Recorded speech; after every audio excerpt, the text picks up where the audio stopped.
A gente lida com emoções como amor, medo, raiva, todo dia, né? Mas e se a nossa compreensão sobre tudo isso estiver, digamos, incompleta? Com base em as lições de amor, a gente vai explorar um jeito radicalmente diferente de ver as nossas experiências mais desafiadoras e, quem sabe, encontrar um caminho para a paz bem no meio do caos. Para começar, uma pergunta que, olha, todo mundo já se fez. De onde é que vem a raiva? A resposta mais fácil é sempre culpar alguém ou culpar uma situação. Mas o material que a gente vai analisar hoje sugere que a origem real está muito, mas muito mais perto do que a gente imagina e pode virar de cabeça para baixo tudo o que a gente acha que sabe sobre essa emoção. Ok, vamos analisar essa ideia. Pensa na raiva como uma casa. Segundo o texto, ela está construída sobre 3 pilares, que são completamente instáveis. Primeiro pilar, a gente acredita que foi atacado. Segundo, a gente se convence de que revidar a coisa certa a se fazer. E o terceiro, a gente simplesmente lava as mãos e se livra de qualquer responsabilidade. O argumento do texto é, se a base é toda ilógica, a raiva, que é a conclusão, só pode ser ilógica também. E aqui está um mecanismo principal por trás disso, a tal da projeção. O texto define isso como um truque da nossa mente. A gente pega algo que não curte muito na gente, arranca e, fumba, cola em outra pessoa. É aquele clássico, o problema não sou eu, é quem está do outro lado. E é exatamente esse mecanismo que cria a discância e que justifica o ataque. Para ilustrar essa ideia de percepção, o texto usa um exemplo extremo, mas muito poderoso: a crucificação. E olha, independentemente da crença de cada um, tá? A proposta aqui é analisar essa história como um estudo de caso, sabe? Sobre como a gente pode reinterpretar o que parece ser o maior ataque de todos. Se a gente olhar do jeito tradicional, a história é bem clara, certo? É o puro suco da agressão, da traição e da punição. Uma violência de muitos contra um. Essa é a interpretação que alimenta o medo e aquela ideia de que a vingança é justificada. Mas, e se tiver outro jeito de ver isso? E é aqui que vem a grande virada de chave. O texto propõe algo radicalmente diferente.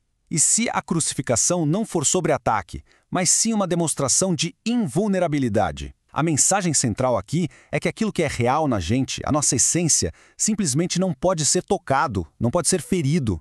A lógica por trás disso é fascinante. Acompanhe o raciocínio. A agressão física só pode atingir o corpo, certo?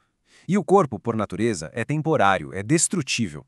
O texto define real como aquilo que é eterno e imutável. Portanto, se o corpo pode ser destruído, ele não pode ser nosso verdadeiro eu. A conclusão é que um ataque ao corpo não justifica a raiva porque a nossa essência real permanece intacta.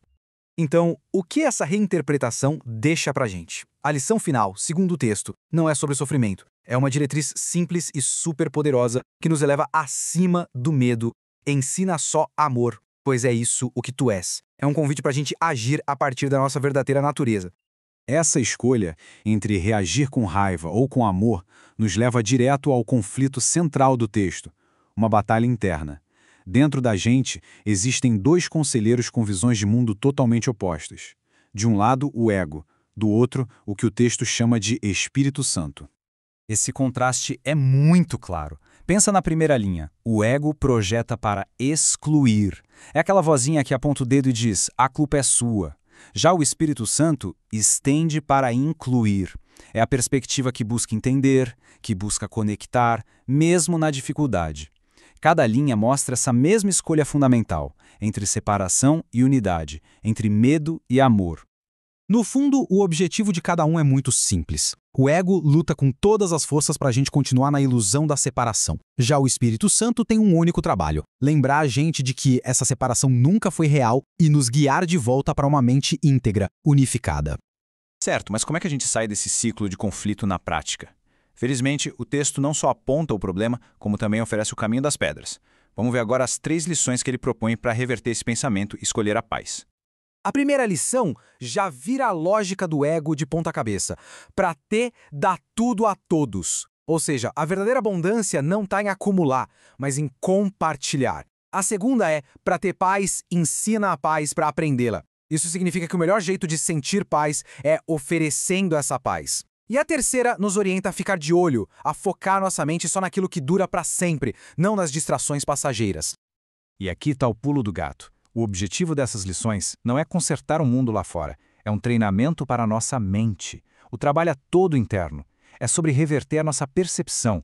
E ao mudar a forma como a gente vê, o mundo que a gente vê, também muda. Resumindo, toda essa jornada que a gente viu aqui é um movimento de volta para casa, um retorno para nossa integridade. É o caminho para curar a crença fundamental na separação e lembrar que a nossa mente, na sua essência, já é una, completa e está em paz. E para finalizar, fica esta reflexão.